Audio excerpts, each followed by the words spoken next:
Nauwi sa sakitan ng ilang atleta ang championship game ng secondary football event sa palarong Bicol sa Legazpi City, Albay.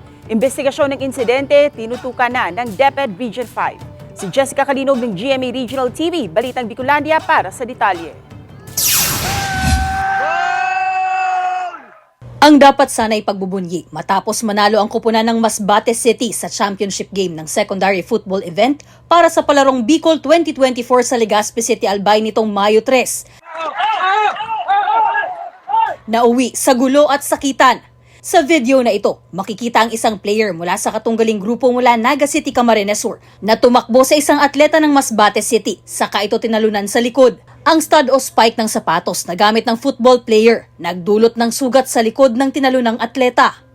According po dun sa tournament manager namin, tapos na halos yung laban, actually panalo na yung Masbate City, 5-0. Nagse-celebrate na nga, nakadapaya tayong bata. Siguro out of frustration ng player ng Naga para pong, anong tawag natin dyan, parang tinungtungan. So natalo kasi yung Naga. Agad nabigyan ng medikal na atensyon ang sugatang atleta. Habang nagpapatuloy naman ang investigasyon ng Learners' Rights and Protection Office ng DepEd Bicol sa insidente, ang mga sangkot na atleta at sports official ay sinasailalim na sa psychosocial first aid. Sa official statement ng coach ng Naga City football team, sinabi nito na walang lugar sa sports ang karahasan. Mapa-player man o nanonood ang sangkot dito.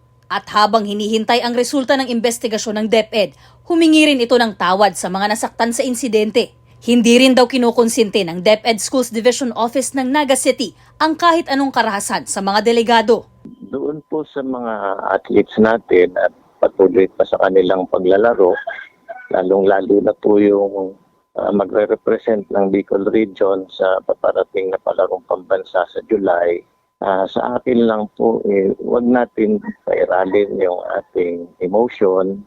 Sundin lang po natin yung ating guidelines pagdating po sa bullying, abuse, at saka kung ano pa man pong mga hindi ka nais-nais pong mga aksyon o gawain ng isang individual. Naglabas na rin ng opisyal na pahayag ang Masbate City LGU tungkol sa nangyari, kung saan kanilang hinihingi na hayaan na muna ang ginagawang investigasyon ng DepEd. Nasa mabuting kalagayan na rin daw ang sugatang atleta bunsod ng insidente.